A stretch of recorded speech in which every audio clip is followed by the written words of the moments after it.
Good morning to dear student. Welcome to AVME online classes, class 8. Our running chapter is microorganism as friend and foe. देखो बेटा हमारा ये chapter आप लोगों के लास्ट एंडिंग पर है। एनसीईआरटी में क्लास 8 के लिए साइंस सब्जेक्ट में ये सेकंड चैप्टर दिया हुआ है माइक्रो ऑर्गेनिज्म का, यानी कि बहुत छोटे ऐसे स्मॉल ऑर्गेनिज्म होते हैं जो कई बार हमारे लिए फ्रेंड का काम करते हैं और कई बार हमारे लिए हार्मफुल हो जाते हैं। It means sometimes you can say that the microorganism useful and sometimes they are harmful. अब हम लोगों ने सारा पढ़ लिया था, हम लोगों ने उसके यूजेस पढ़ लिए, उसके इम्पोर्टेंस को भी पढ़ लिया था। अब हमारा जो टॉपिक जो चल रहा था, जो लास्ट वीडियो जो था, अगर आप लोगों ने मेरा वो लास्ट वीडियो नहीं देखा है तो मेरा चैनल है, आप लोग मेरे चैनल को सब्सक्राइब करके उसकी प्लेलिस्ट पर जाकर देख सकते हैं, ठीक है ना। वहाँ पर आप लोगों को सारे वीडियो मिल जाएंगे। अगर कोई बच्चा चूक गया है तो उसको भी वो सारे वीडियो मिल जाएंगे। अपना टॉपिक चल रहा था फूड प्रिजर्वेशन और उसके मेथड। ध्यान से सुनना, मैंने आप लोगों को वर्ड बताया था बेटा कि फूड प्रिजर्वेशन क्या होता है। फूड प्रिजर्वेशन का मीन्स होता है preserve of food, preserve of food.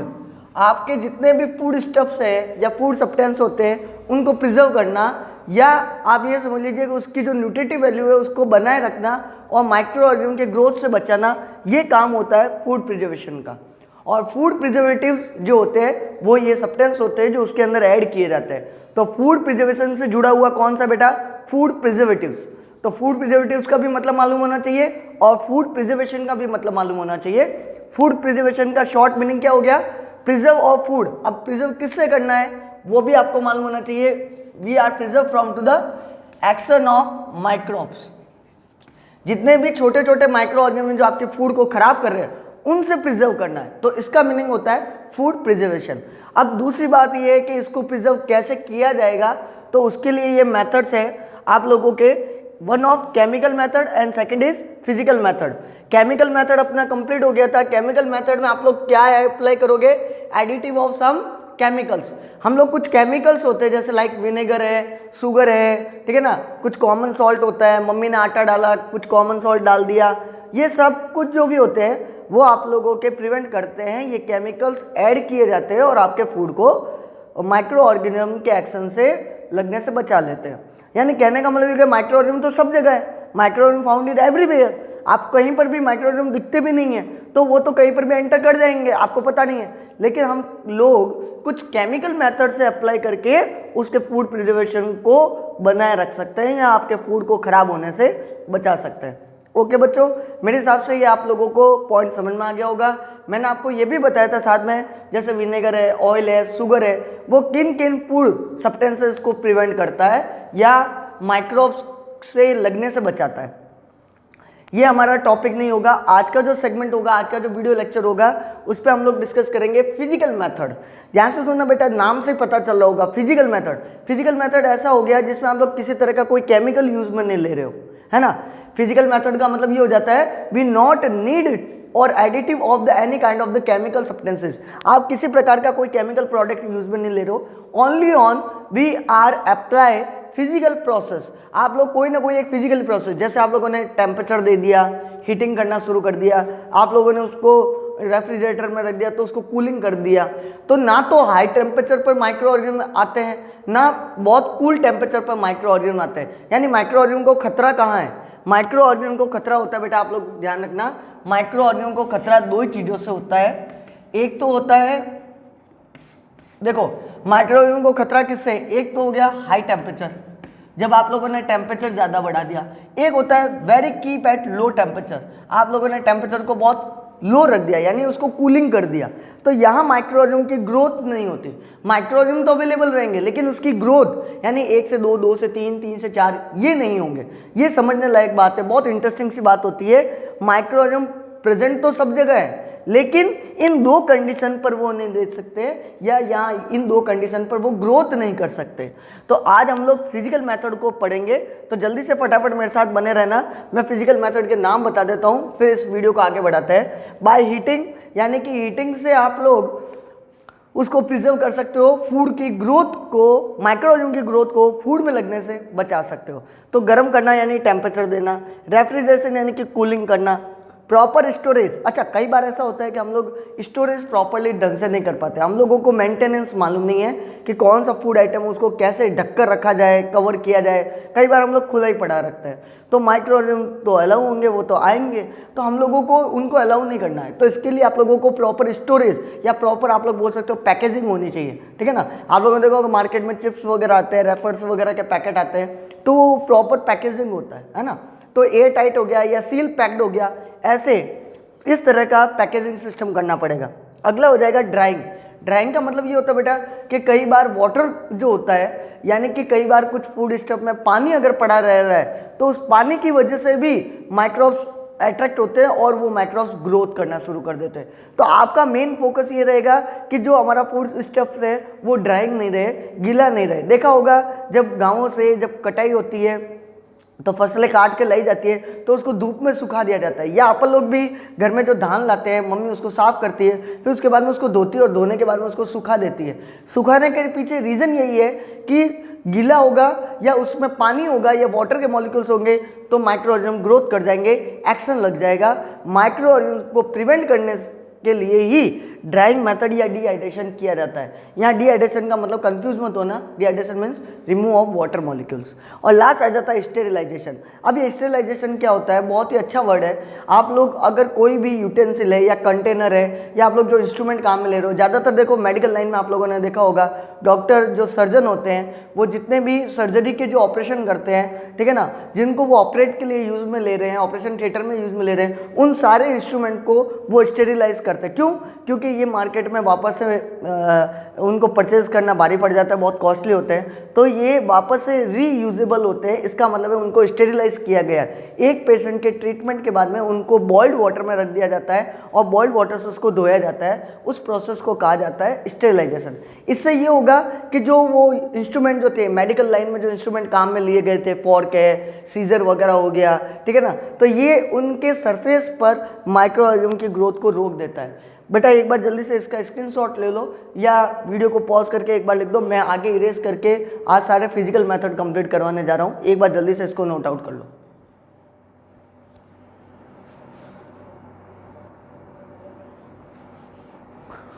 Okay बच्चों, नेक्स्ट मैंने कहा था आप लोगों को हम लोग फिजिकल मेथड को 1 बाय 1 करके पढ़ेंगे। तो देखो मैंने पहला फिजिकल मेथड क्या लिखा है, बाय हीटिंग।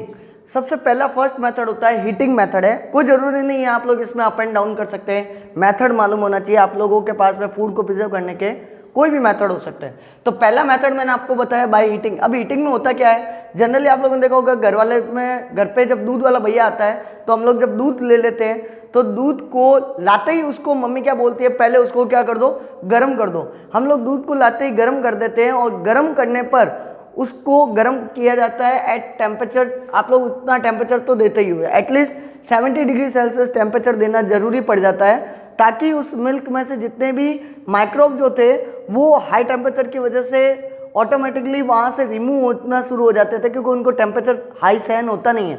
मैंने बताया था आप लोगों को 15 to 30 सेकेंड तक करना पड़ता है। क्यों? क्योंकि उनकी टॉलरेशन पावर भी होती है। एटलीस्ट 5 या 2 सेकेंड तक आप लोग करोगे तो वो फिर भी वहीं पर रिमेंस रहते हैं। लेकिन जैसे ही आप लोगों ने टेम्परेचर 70 टेम्परेचर को या 70 से 80 टेम्परेचर को डिग्री सेल्सियस को 15 से 30 सेकेंड तक रखा, वो इतना सहन नहीं कर पाते और वहाँ से तुरंत रिमूव हो जाते हैं। सडनली चिल्ड, अगर मान लो फिर आप लोगों ने उसको मिल्क को गर्म करने के बाद में चिल्ड कर दिया, उसको ठंडा कर दिया, यानी कि रेफ्रिजरेटर में डाल दिया। अब एकदम से सडनली मत डालना, थोड़ा सा टाइम रुकने के बाद में फिर उसको रेफ्रिजरेटर में डाल देना। तो चिल्ड करने पर भी, तो इसको स्टोर करने पर भी अपन लोग माइक्रो ऑर्गेनिज्म से उस मिल्क को खराब होने से बचा सकते हैं। तो यहाँ पर दोनों चीज़ें यहाँ पर कॉमन हो गई, यानी कि यहाँ पर हीटिंग भी हो गया और चिलिंग यानी कि रेफ्रिजरेशन में भी यूज़ में ले लिया। एक्चुअली इस प्रोसेस को इंट्रोड्यूस किया था लुईस पास्चर ने। ध्यान से सुनना बेटा, इसको इंट्रोड्यूस किसने किया था? Lewis pasture. मैंने आपको बताया था चैप्टर के स्टार्टिंग में कि Lewis pasture father of microbiology कहलाते थे, क्योंकि माइक्रोब्स की स्टडी इन्होंने की थी, तो इनको फादर ऑफ माइक्रोबायोलॉजी कहलाते थे। तो इन्होंने ये मेथड सजेस्ट करके दिया था, इसीलिए इनके बाय हीटिंग मेथड को आप लोग पास्चराइजेशन भी कह सकते हैं। ये 1 मार्क का इंपॉर्टेंट क्वेश्चन है, आ सकता है। सिमिलरली कोल्ड टेम्परेचर या रेफ्रिजरेशन या keeping in the food into the freezing, आप फ्रीजिंग कर रहे हो या किसी रेफ्रिजरेटर में रख रहे हो। देखा होगा घर पे जब खाना बच जाता है तो मम्मी उठा के उसको कहाँ डाल देती है, रेफ्रिजरेटर में डाल देती है। तो इसका मतलब क्या, उन्होंने बाहर क्यों नहीं रखा, क्योंकि मम्मी को मालूम था बाहर रखेंगे तो कहीं ना कहीं माइक्रोब से वो खराब हो जाएंगे, तो इससे अच्छा है कि मैं उसको बचा लूँ माइक्रोब के एक्शन से। तो उन्होंने कहाँ रख दिया, रेफ्रिजरेटर में रख दिया, तो रेफ्रिजरेशन में रख दिया। Similarly microbes not growth at low temperature, ये मैंने स्टार्टिंग में बता दिया था। माइक्रोब्स ना तो हाई टेम्परेचर पर ग्रोथ कर पाते हैं ना ही लो टेम्परेचर पर। अगला जो है वो है प्रॉपर स्टोरेज एंड पैकेजिंग। कई बार ऐसा होता है कि हमसे कुछ चूक हो जाती है या हमसे कुछ मिस्टेक रह जाती है या आनंद फानन में हम लोग उसका प्रॉपर स्टोरेज नहीं कर पाते। आप लोगों ने खाना तो रख दिया लेकिन उसको कवर करके नहीं रखा। तो देखा होगा कई बार अपन लोग जैसे मतलब मान लो अपन लोगों ने चपाती बना दी, मम्मी ने चपाती बना दी और चपाती को बाहर रख दिया, तो 2 या 3 दिन बाद में वो चपाती के ऊपर फूलन आ जाती है, फफूंद लग जाती है, ठीक है ना। उसके ऊपर फंगस एक्शन हो जाता है, यानी फंगस भी एक माइक्रो ऑर्गेनिज्म था जो दिखाई तो नहीं दिया लेकिन उस चपाती के ऊपर आ गया, तो वो चपाती आपकी ख़राब हो जाती है। तो इसलिए मम्मी करेगी क्या है, तो उसका क्या करती है, कटोरदान जो होता है या आप लोगों का टिफ़िन जो होता है उसके अंदर उसको चपाती को रख दिया जाता है और उसको प्योर आप लोग कंप्लीटली उसको एयर टाइट कर देते हो। एयर टाइट का मतलब होता है एयर एंटर नहीं करनी चाहिए, क्योंकि एयर में भी माइक्रोब्स होते हैं, माइक्रोब्स एवरीवेयर प्रेजेंट होते हैं बेटा, तो एयर में भी जो माइक्रोब्स होंगे वो आए नहीं, उसके लिए मम्मी उसको क्या कर देगी, कंटेनर को पूरा पैक कर देगी। आप लोगों ने जनरली देखा होगा मिठाइयों की दुकान पर जाते हैं तो मिठाई की दुकान पर जो भी मिठाई वगैरह होती है वो कूलिंग में यानी कि ठंडे फ्रीज में रखी जाती है। कांच का जो लगा हुआ होता है ना जिस पर आप लोग मिठाई देख के बहुत अट्रैक्शन करते हैं, तो वो सब कूलिंग में यानी वो बड़े बड़े रेफ्रिजरेटर होते हैं वहाँ रखा हुआ होता है और वो प्योर एयर टाइट होता है, यानी कि जितना खोला वापस उसको तुरंत बंद कर दिया जाता है। तो एयर टाइट कंटेनर इसको यूज में लिया जाता है। It's prevent the oily food substance. Oily food substance का मतलब है जिसमें फैट हो, और फैट क्या हो जाता है, फैट ऑक्सीजन की वजह से ऑक्सीडाइज हो जाता है, तो ऑक्सीडाइज होने से बचाना है, उसको खराब होने से बचाना है, तो इसके लिए ये किया जाता है। आप लोगों ने देखा होगा जनरली जो रैपर्स वगैरह होता है, चिप्स वगैरह के जो पैकेट होते हैं वो कंप्लीटली पैक्ड होते हैं और अंदर आप लोगों के चिप्स आ गए। जैसे सपोज करो कि आप लोगों के चिप्स, मुझे चिप्स के नाम तो नहीं मालूम है, मैं यहाँ पर पोटैटो चिप्स लिख देता हूँ। जैसे मार्केट में पोटैटो चिप्स हो गई या बनाना चिप्स हो जाती है, तो इस चिप्स को पैकेजिंग करने के लिए यहाँ पर ऑक्सीजन को बचाने के लिए यहाँ पर नाइट्रोजन डाल दिया जाता है ताकि उसकी रेंसिडिटी नहीं हो, यानी उसमें से गंध नहीं आए, स्मेल नहीं आए। ऑक्सीजन लग गई तो स्मेल आ जाएगी क्योंकि माइक्रोब्स भी आ गए और आपका वो फूड खराब हो गया, तो इसके लिए उसमें नाइट्रोजन डाल जाती है ताकि ऑक्सीजन नहीं लगती है, ठीक है ना। एक बार इसको जल्दी से नोट आउट कर लो फिर आगे चलता है।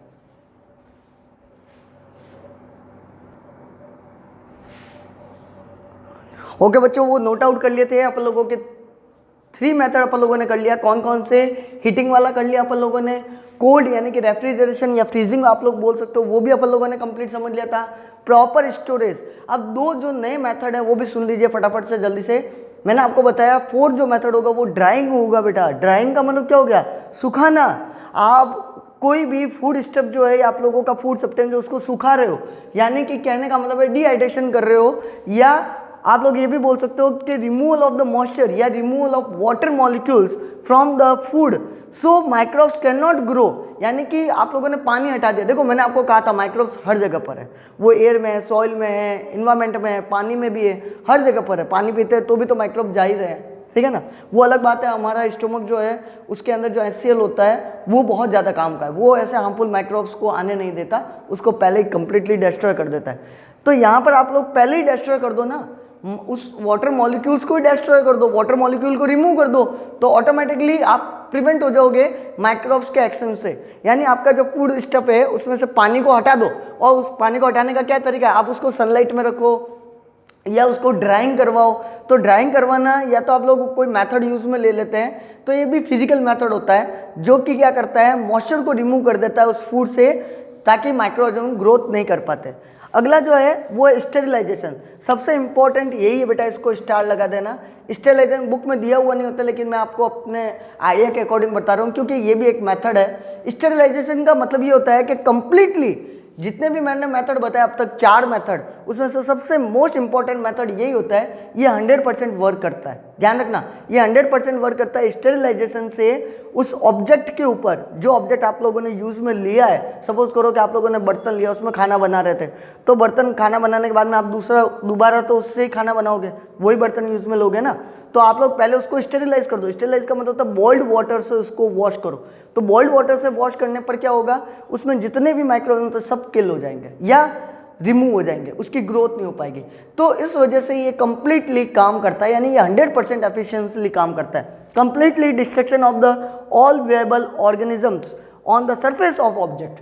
जो भी उस ऑब्जेक्ट की, जो आप लोगों ने इंस्ट्रूमेंट या जो भी मतलब मान लो मैंने कहा ना मेडिकल लाइन में जो इंस्ट्रूमेंट होते थे, उनसे ये सारे ऑर्गेनिज्म को क्या कर देता है, कंप्लीटली डिस्ट्रक्ट कर देता है, रिमूव कर देता है, और आपका वो माइक्रो ऑर्गेनिज्म से वो ऑब्जेक्ट बच जाता है। ठीक है ना, ध्यान रखना बेटा, ये सिर्फ और सिर्फ अप्लाई कहाँ होता है, जो आप लोगों को फूड सब्सटेंस होते हैं वहाँ अप्लाई नहीं हो। आप खाने पे यूज़ नहीं करोगे, खाना बनाने के लिए जो बर्तन हो रहे हैं वहाँ यूज़ किया जा रहा है। ठीक है ना, ये ध्यान रखना, ये सारी चीज़ें जो मैंने आपको बताई है उसमें से सबसे important sterilizer. Okay, thank you.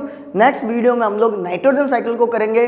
अगर मेरा वीडियो पसंद आ रहा है लाइक करो, कमेंट करो, और किसी के पास में नहीं है तो पुराने वीडियो एक बार जरूर देख लो। मेरी प्लेलिस्ट में जाके मैंने मेरा नाम भी बता रखा है आप लोगों को, चेतन शर्मा नाम से मेरा चैनल चलता है, आप प्लीज़ उसको देखिए, बहुत सारी नॉलेज मिलेगी आप लोगों को। Thank you.